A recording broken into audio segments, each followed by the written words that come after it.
Bienvenue à toutes et à tous. Qui est le plus responsable de la déviation des enfants dans notre présent monde? Les parents, les enfants eux-mêmes ou le système?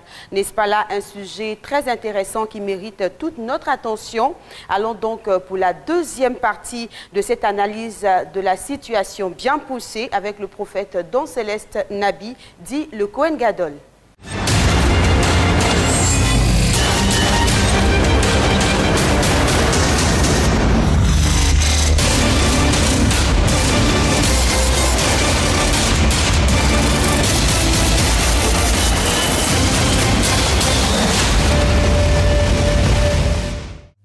Voyez, Amalek engage toute son énergie à agir ainsi afin de pouvoir détruire toute notion de couple et de famille authentique conçue selon le Créateur, dont il a pris le soin de nier l'existence par d'autres courants idéologiques, dont il fait la pub et la propagande et promotion, sans oublier comment il agit pour affaiblir l'Église et prendre le dessus.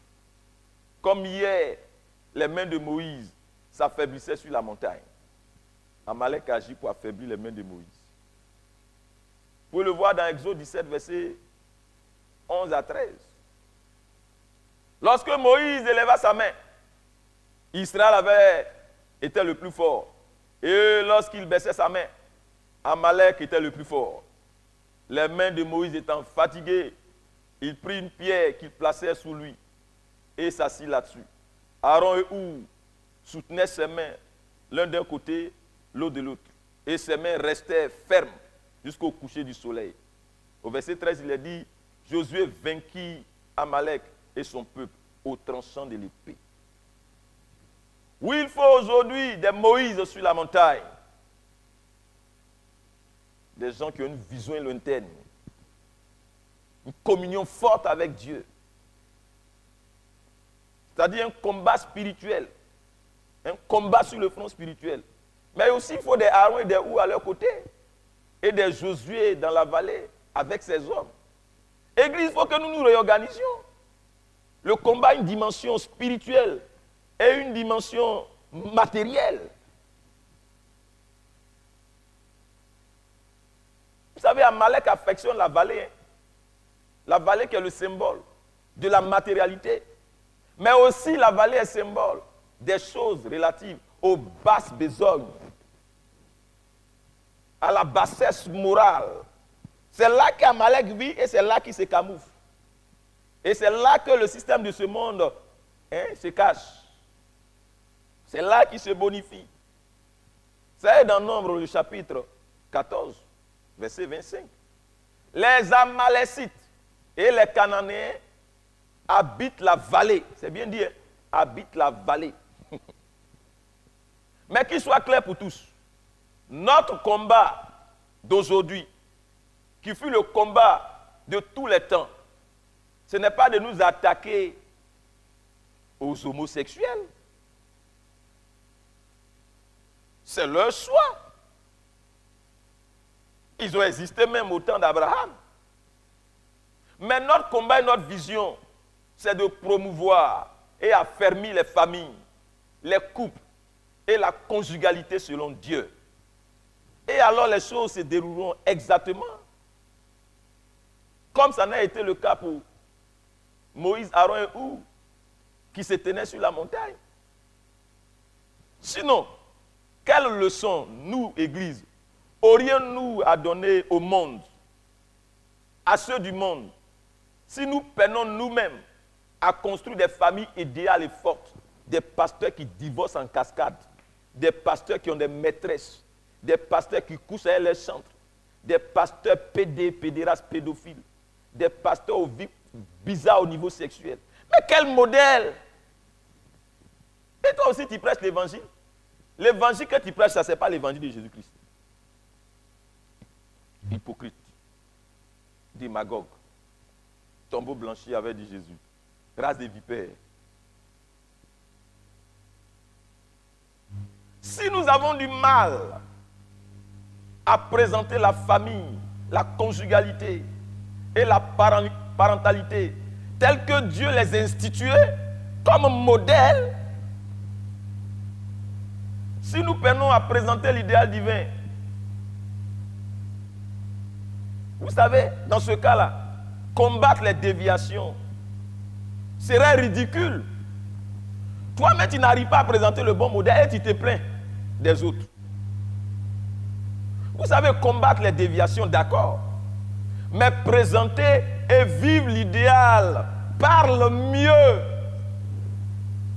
Il s'agit pour nous chrétiens de présenter des familles idéales, des enfants bien éduqués, des parents modèles qui inspirent, des hommes fidèles. Aujourd'hui, des gens sont scandalisés que des gens ne trompent pas leurs femmes. Des femmes aussi sont scandalisées que leurs amies femmes n'aient jamais trompé leur mari. Vous voyez un tel renversement d'entendement. Si nous avons du mal à présenter la famille, la conjugalité et la parentalité telles que Dieu les institue comme modèle, mais autant nous taire plutôt que de faire du bruit comme des cymbales. Téléspectateurs internautes, tant que l'Église aura en son sein comme leader et porte-parole des pédophiles et des pédérastes, sa voix ne fera que l'affaiblir elle-même et la discréditer. C'est-à-dire que quand tu veux faire la morale aux gens alors que toi-même tu fais pire qu'eux, là, tu es trop ridicule. Qui va t'écouter? L'Église d'aujourd'hui ne doit pas vivre et exister dans son seul présent. Elle doit penser aux générations après elle et leur préparer un environnement de mieux-être et leur montrer un modèle crédible, attrayant. Je sais que quelqu'un me dira, ça ne vaut pas la peine. Mais je répondrai à cette personne-là incrédule, homme de peu de foi. Oui, le Seigneur vient bientôt, hein. Ça ne vaut pas la peine parce que le Seigneur vient bientôt. Mais la même Bible dit, nul ne connaît ni le jour, ni l'heure. À chaque génération chrétienne de prendre ses responsabilités la concernant elle-même et ses responsabilités concernant les générations à venir après elle. Je sais que ce n'est pas dans la culture de l'Africain de raisonner ainsi et d'agir ainsi. Puisse Dieu nous aider à nous affranchir de ce logiciel grâce à Jésus-Christ, en qui nous sommes une nouvelle création et pour qui les choses anciennes sont passées. Voici ce que j'ai trouvé écrit dans l'un de mes voyages à New York, à Staten Island. Dans l'un des pavillons de Norwegian Airlines, il est écrit comme ça, Today plan, tomorrow. Le plan d'aujourd'hui, c'est demain.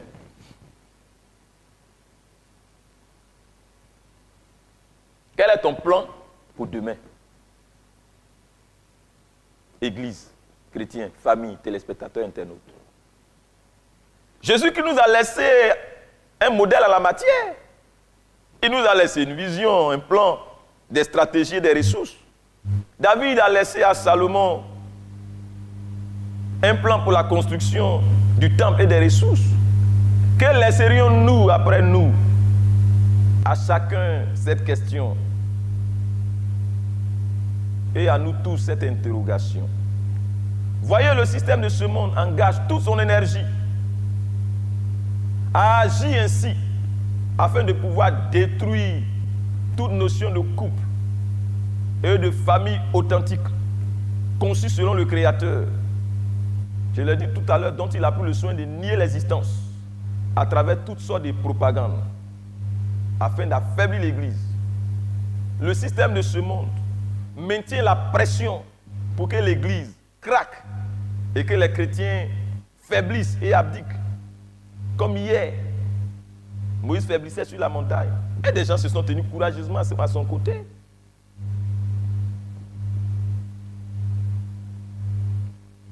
Amalek a 3 cibles, je l'ai dit tout à l'heure.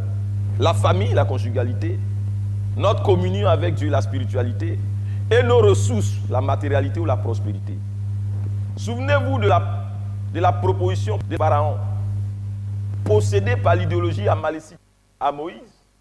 Allez, offrez à votre Dieu des sacrifices dans le pays. Ça, c'est dans Exode 8. Moïse lui a dit, on va dans le désert. Lui dit, faites ça dans le pays. En d'autres termes, ça veut dire quoi? Ne vous sanctifiez pas. Vivez comme les païens. Il propose ensuite, après le refus de Moïse, vous ne vous éloignerez pas du désert en y allant. C'est-à-dire, allez adorer votre Dieu, mais n'allez pas loin. Ne vous y investissez pas entièrement, en tout cas pas à tous les niveaux. Soyez léger, superficiel, artificieux, et n'en faites pas trop. Donc ici, la cible, c'est quoi? La cible qui est visée, c'est la communion avec Dieu, d'où nous tirons nos forces et nos lumières. Ça, c'est la première cible d'Amalek, dans ce passage de Exode 28. La spiritualité, la deuxième cible. Non, allez vous, les hommes, et servez l'Éternel. Laissez vos enfants, femmes et vieillards. C'est-à-dire, allez adorer votre Dieu, mais ne partez pas avec votre famille. Voici la deuxième cible d'Amalek.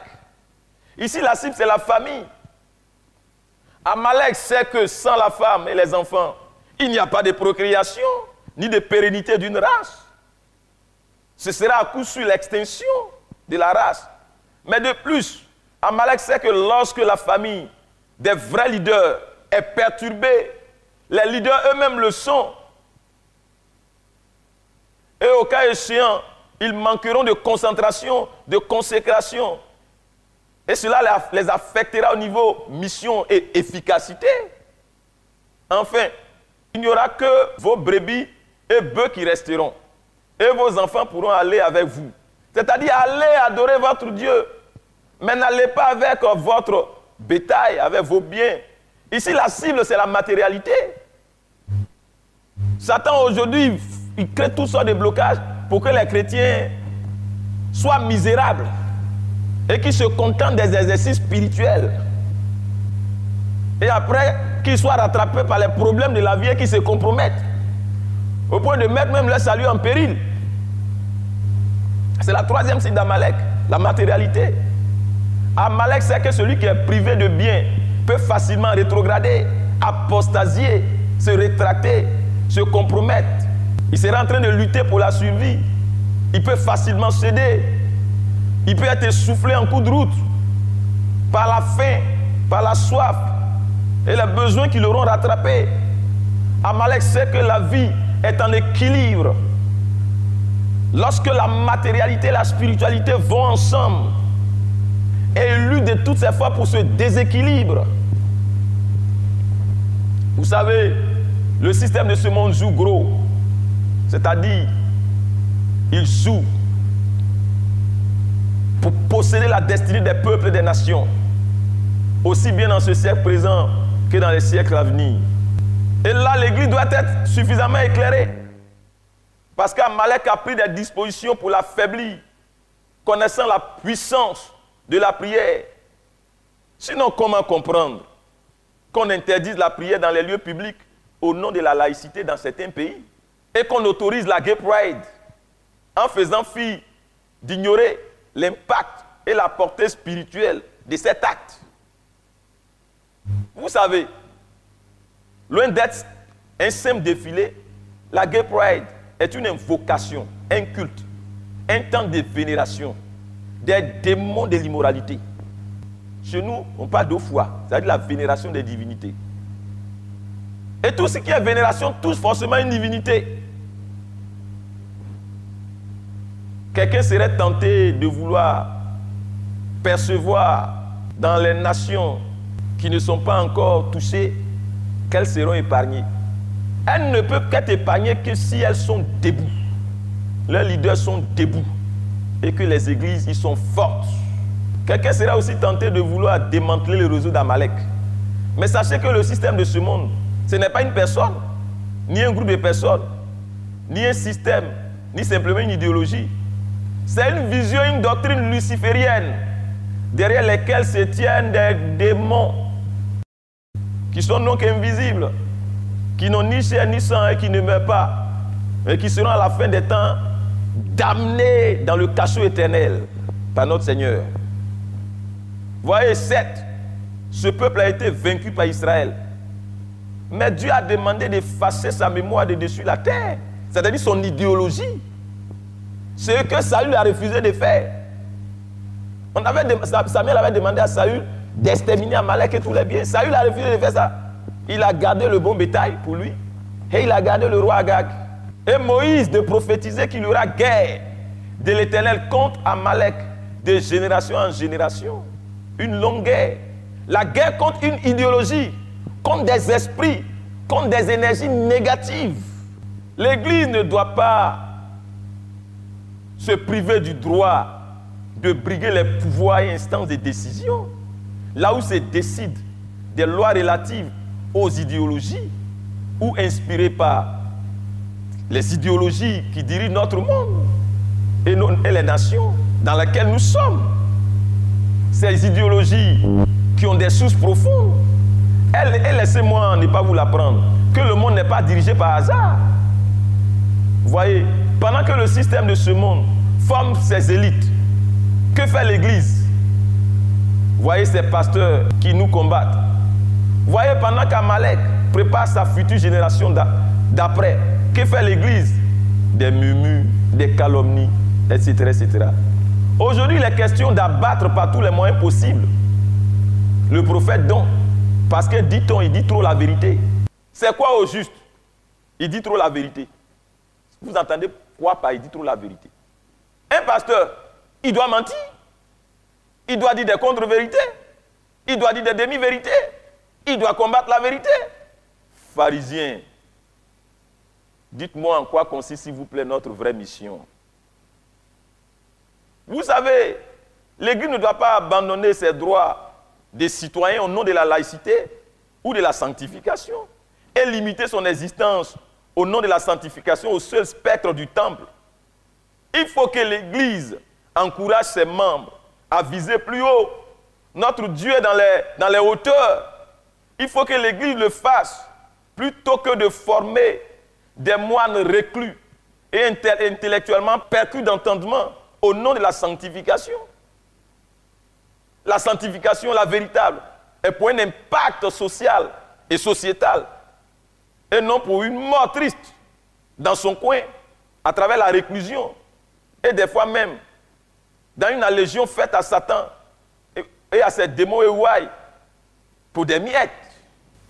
Alors d'aucuns disent ou diront que c'est une cause perdue d'avance et que c'est même biblique eu égard aux prophéties et que c'est un processus de non-retour que de voir les enfants en train de s'adonner à la dépravation ou d'être conduits à la dépravation. Pour ceux qui pensent ou raisonnent ainsi, disant que c'est une cause perdue d'avance, nous voulons leur dire qu'ils n'assimilent point leurs échecs personnels à une référence, à une norme, qu'ils arrêtent de se battre pour la démocratisation de leurs propres échecs et du foisonnement de leur incapacité, et qu'ils renoncent à la promotion de l'esclavage et de la servitude. Nous sommes une nation sainte, une race élue, un peuple acquis, un sacerdoce royal, un royaume de sacrificateurs, et nous l'assumons. Quelqu'un me demandera, c'est un ras-le-bol ou un appel que nous lançons? C'est les deux. Oui, nous le disons, et nous l'avons déjà dit. Le seul bastion qui a résisté à Satan jusqu'ici et qui ne lui a point fait allégeance, c'est l'Église authentique de notre Seigneur Jésus-Christ. Si tu es chrétien et que tu m'entends, n'appose point ta signature à la feuille que propose Satan et ses ouailles. Si tu es vraiment de Christ, si tu es chrétien et que tu m'entends, ne ratifie pas cette pétition, si tu aimes vraiment notre Seigneur Jésus-Christ, cette pétition visant la destruction, la dénaturation de notre société, à partir de la famille. Je veux te dire, toi qui penses comme nous, qui est emporté par l'idéal qui nous anime, nous pouvons renverser à notre avantage et à la gloire de Dieu la tendance. Car avec nous est le Dieu de la résurrection. Josué et Caleb pouvaient dire non plus d'ombrage. L'Éternel est de notre côté. Tant que Jésus qui n'est pas encore venu chercher son église, ça ne sera pas encore la fin. Tant que la trompette n'a pas encore sonné, nous ne devons pas arrêter le combat. Ceux qui sont avec nous sont beaucoup plus nombreux et plus puissants que ceux qui sont de l'autre côté avec le système de ce monde. Avec eux sont les lois temporelles, mais avec nous sont les lois éternelles. Avec eux sont une armée qui a été livrée publiquement en spectacle, y compris son chef Satan lui-même. Mais avec nous est l'Éternel des armées, le redoutable Dieu d'Israël, celui qui ne perd jamais dans aucune bataille, celui-là qui a combattu et qui combat jusque dans le séjour des morts et en ressort triomphateur. Avec nous sont les anges, dont seulement 2 ont suffi pour rayer de la carte du globe Sodome et Gomorrhe à jamais. Nous avons une garantie. Alors bien évidemment, si les valeurs sont décisives, comment s'efforcent les valeurs d'une société ou en une personne? Comment cela se fait? Nous allons répondre à cette question-là dans un autre numéro.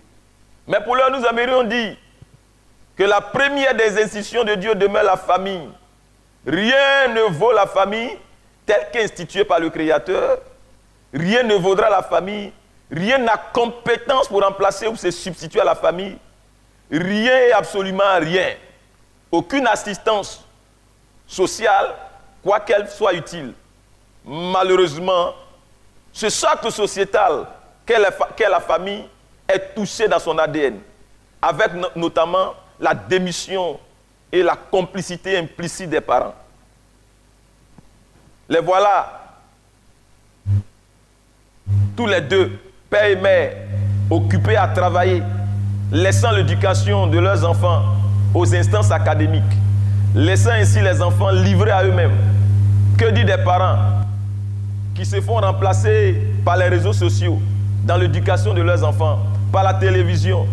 Les plus courageux supportent pendant 9 mois la grossesse pour ensuite aller déposer l'enfant dans les rues, bien dans des poubelles. Quel drame, quel cynisme, quel degré de cruauté et d'arrogance.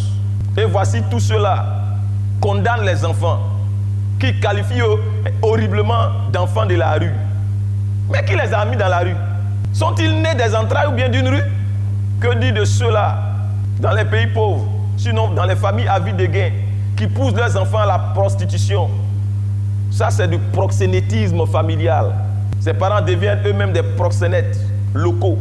Pour preuve, les voilà qui rappellent constamment à leurs filles qu'elles sont des femmes. Tu es une femme. Ça veut dire quoi? Va te livrer aux hommes. Les voilà en train de réceptionner des montants faramineux venant des enfants qui ne font aucune activité. Mais ta fille qui t'envoie chaque jour 100 000 francs là, et qui ne fait rien là, où est-ce qu'elle gagne l'argent? Tu as voilé ton intelligence, complice, proxénète. Vous êtes désireux de révolutionner votre ministère et le monde par la puissance et l'application de l'évangile authentique. C'est possible au Centre de la Sainte Doctrine. Voici une opportunité exceptionnelle de formation en ligne offerte à tous les ouvriers de notre Seigneur Jésus-Christ partout dans les nations. Avec le Centre de la Sainte Doctrine, primo, bénéficiez de l'expertise, l'exactitude, la finesse, la discipline, l'expérience, l'art et le savoir-faire pratique et technique sous l'enseignement impulsion d'enseignants qualifiés dont la doctrine ne souffre d'aucune ambiguïté, avec notamment le prophète formateur Don Céleste Nabi Segundo, parce que nous sommes dans une ère de tous les défis et de digitalisation qui exige l'entrée en scène de vrais leaders et des hommes compétents. Et enfin, vous serez des leaders formés avec la manière, la science et l'art. Avec le centre de la Sainte Doctrine, où que vous soyez, sans vous déplacer, venez puissamment vous équiper en vue d'un ministère pratique et efficace appelé à laisser ses traces dans l'histoire. C'est dès maintenant pour de grandes choses avec Jésus-Christ. Contact 07 82 31 08 07 37 39 03. Shalom. Pourquoi la famille est décisive? Il est important de garder à l'esprit qu'avant tout, le mariage et la famille, au commencement dans l'entendement du Créateur, étaient et demeurent actuellement des institutions divines immuables. Dieu étant le premier mère, Adam et Ève étant le premier couple, et leurs enfants avec eux la première famille. Il ne revient donc pas aux hommes de donner le sens qu'ils veulent au mariage et à la famille, mais d'épouser la pensée institutionnelle et constitutionnelle du Créateur et du grand législateur, Dieu. Toute autre alternative qui tentera d'exclure Dieu et le cadre qu'il a défini pour le mariage et la perspective biblique conduira inéluctablement à de la déviation et à de la dénaturation, voire au travestissement du tissu familial et sociétal. Vu donc que la famille et le mariage sont la première institution de Dieu, avant même que l'Église ne soit, l'Église qui est le produit de la chute, la famille est au centre et le pilier de la stabilité et de l'équilibre de la société tout entière.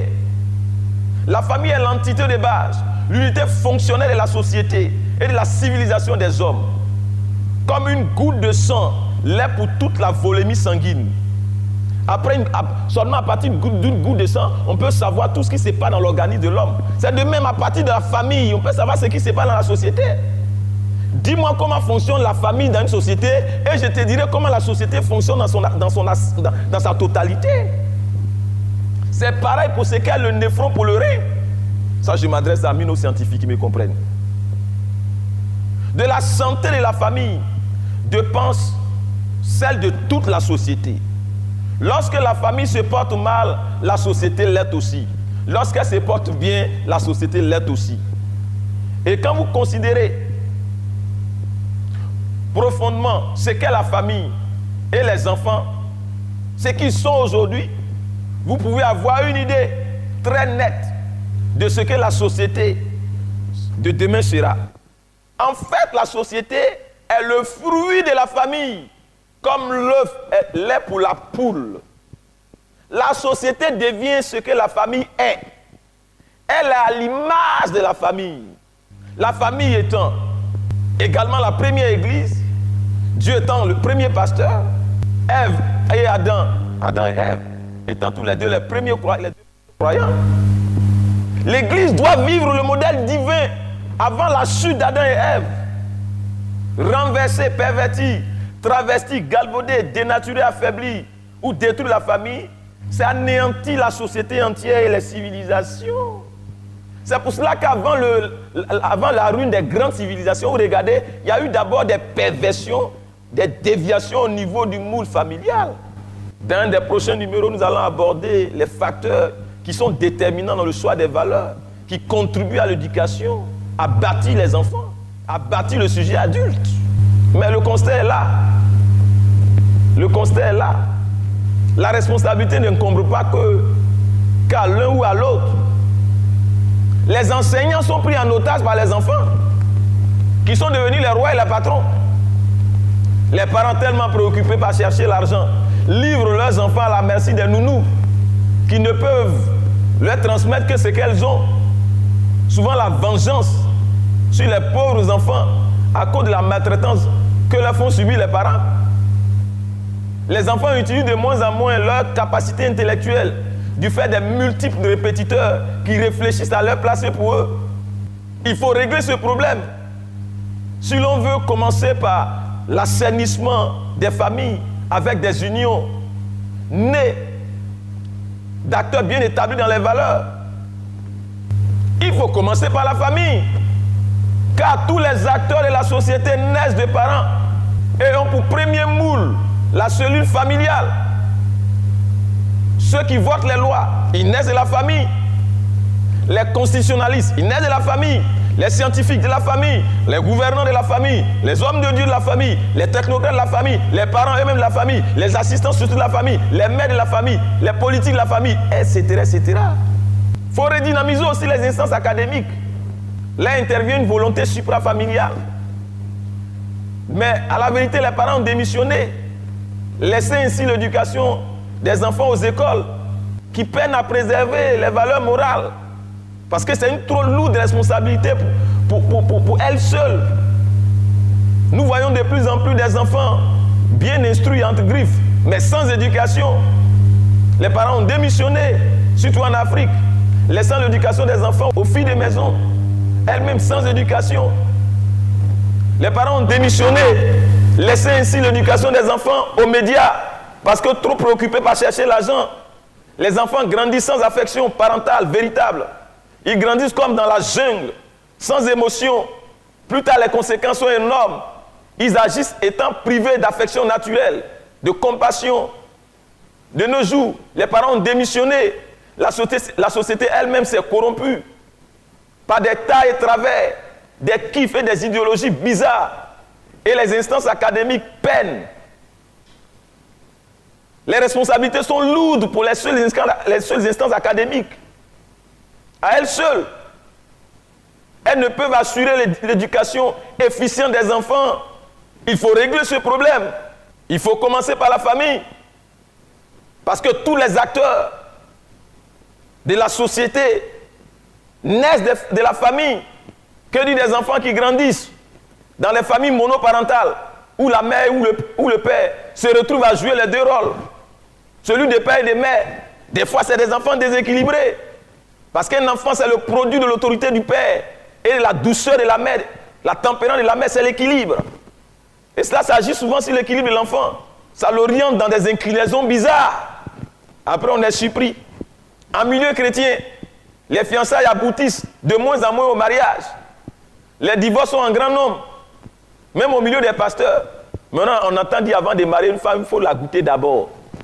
Des païens qui sont derrière le pupitre. Ce n'est pas des hommes de Dieu, c'est des païens. C'est des voyous. Avant de te marier à une femme, il faut vérifier qu'elle est compétente au lit. Mais comment tu vas vérifier si elle est compétente au lit si tu n'es pas allé avec elle? Donc, vous encouragez les relations sexuelles en dehors du mariage et vous dites que vous êtes des pasteurs. Bande de voyous. Mais si vous voulez vivre à la manière du monde, allez dans le monde qui vous oblige à venir dans l'église. Tous ces éléments-là ne seraient laissés l'église indifférente. Nous pensons que l'église doit prendre ses responsabilités pour se préserver pur, comme Noé en son temps. Bon, Noé n'incarne pas tellement comment je peux dire ça, l'identité adamique avant la chute. Ça, c'est un autre sujet, j'en viendrai un jour. On va terminer par la conclusion, puisqu'il y a un thème qui a été donné. Nous allons conclure. Avant la conclusion, nous voulons faire des propositions de solutions. En quelques mots. Nous disons simplement que les instances académiques doivent pouvoir prendre le relais des responsabilités familiales conjointement assurées avec les parents pour qu'il y ait un parfait équilibre. C'est-à-dire que les parents doivent faire leur part et puis les instances académiques conjointement en termes de relais. Pas que les parents aient abandonné, ça se fait concomitamment. L'éducation ne doit pas être de l'ordre de la seule responsabilité des parents et des milieux religieux. L'être humain est bien le produit d'un environnement sociétal et social. Et donc, en tant que tel, tous les acteurs centraux qui interviennent dans le choix et l'établissement des valeurs à le citoyen doivent s'associer pour ce qui est de l'éducation des enfants. C'est vrai que la question de la laïcité et de la liberté religieuse dans les milieux académiques existe la liberté, le respect de la moralité religieuse des uns et des autres en tant qu'élèves.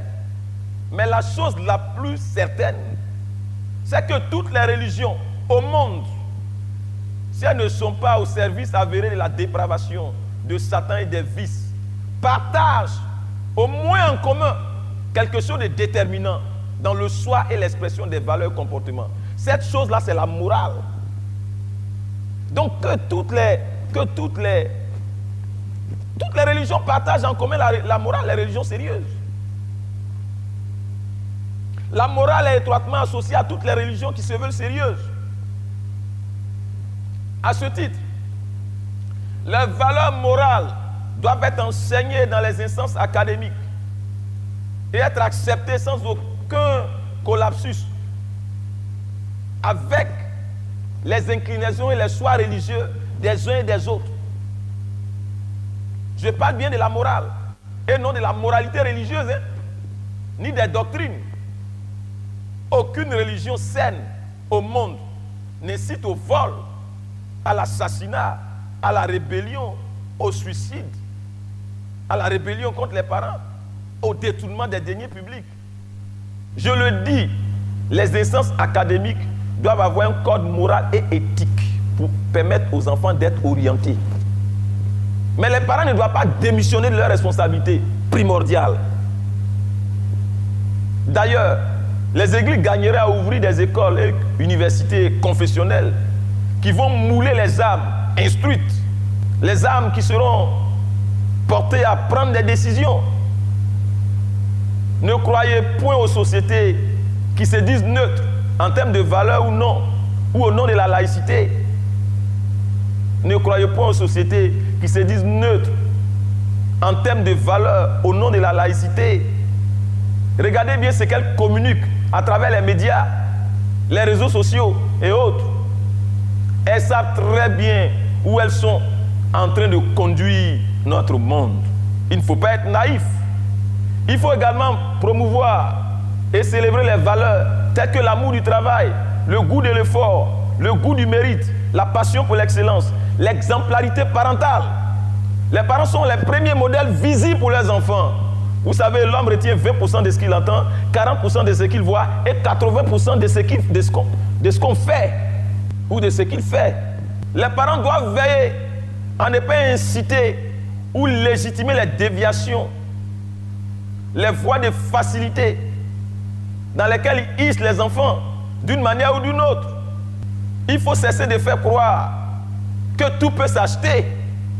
La connaissance, la dignité, l'honorabilité et autres. Fixer le plus tôt possible dans la tête des enfants les bonnes valeurs et les normes, de sorte que lorsqu'ils deviendront grands, ils ne puissent point s'en détourner. C'est ce que disent les Écritures. Ne cherchez pas à éduquer les enfants à 20 ans pour en faire de vieux délinquants à 40 ans. Jouez sur les deux leviers, et au niveau éducatif et au niveau judiciaire. En plus de la responsabilité primordiale des enfants, ramener les matières telles que l'ECM depuis l'école primaire, le service militaire pour bâtir des citoyens, affirmer ouvertement des modèles qui vont inspirer les gens, les bons modèles,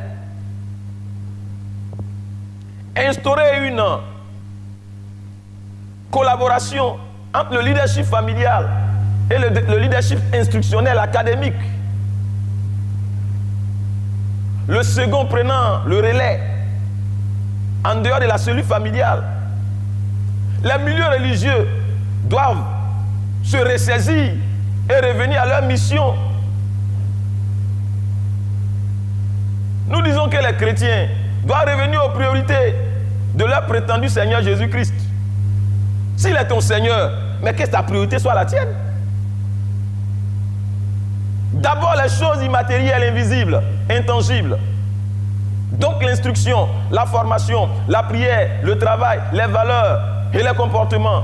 Puis ensuite les choses matérielles, visibles, tangibles. Donc les choses matérielles, c'est-à-dire les avantages sociaux qui viendront tout naturellement par la grâce de Dieu dans le travail. C'est bien ce que nous disent les Écritures. Si bien sûr la Bible est toujours d'actualité pour nous tous. Dans Matthieu 6, 33. Cherchez premièrement le royaume des cieux et sa justice, et toutes choses vous seront données par-dessus tout.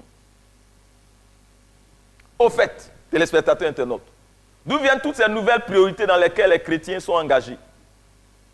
qui leur inspire au juste cela. Nous le disons et nous le dirons toujours. Tant que Dieu nous en donnera la force. L'Église est et demeure une lumière pour le monde. Quand elle brille mal, le monde se perd, s'assombrit et se travestit. Je suis en partie d'accord avec cette femme ministre qui disait que le rôle de l'école n'est pas d'éduquer, mais de donner l'instruction. Je suis en partie très d'accord avec elle. Oui, il faille qu'effectivement les parents prennent leurs responsabilités.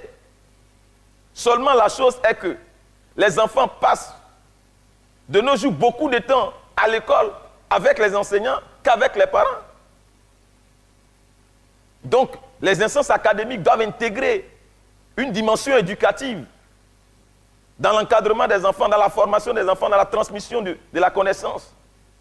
D'ailleurs, les réalités de notre présent monde affectent même le leadership familial, avec des parents qui, dans certains pays, ont perdu l'autorité sur les enfants, avec des parents qui, pour pouvoir joindre les deux bouts, sont obligés de se consacrer plus à leur travail qu'à leur famille et à la communion familiale.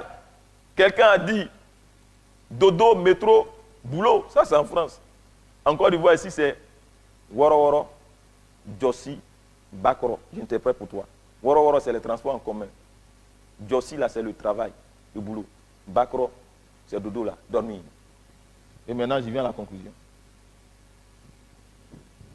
Alors, voici le thème qui est à l'ordre du jour à position tranchée. Qui est le plus responsable de la déviation des enfants dans notre présent monde? Les parents, les enfants eux-mêmes ou le système? Nous répondons. En conclusion, nous disons que les responsabilités sont fort partagées entre la famille, c'est-à-dire les parents, la société dans toutes ses composantes institutionnelles, les enfants eux-mêmes et le système de ce monde avec son agenda secret et ses objectifs pas très simples par moment.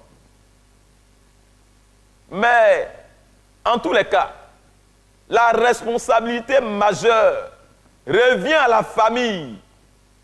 Car si la famille prend ses responsabilités et fonctionne comme cela doit l'être, ce sera le teniment du nœud gordien. Et les autres déterminants pourront aisément assumer ou assurer le relais. Le processus s'enclenchera tout seul. Et justement, la famille doit être la priorité. Et de la famille elle-même, et des parents eux-mêmes, et des gouvernants qui sont eux-mêmes les produits de la cellule familiale. Si notre société va si mal à l'échelle planétaire, c'est bien parce que ce qui assure l'osmose sociétale fonctionne de travers. Je vais parler de la famille. C'est parce que le noyau de base qui assure l'équilibre de la société est altéré. Je vais parler toujours de la famille. C'est parce que l'entité de base et l'unité fonctionnelle de base de toute la société a perdu son exemplarité. Je vais parler de la famille. C'est parce que le socle de notre société entière est touché dans son ADN fonctionnel. Je vais parler toujours de la famille. Tout tire son origine explicative de la famille. Toutes les composantes de la société viennent de la famille.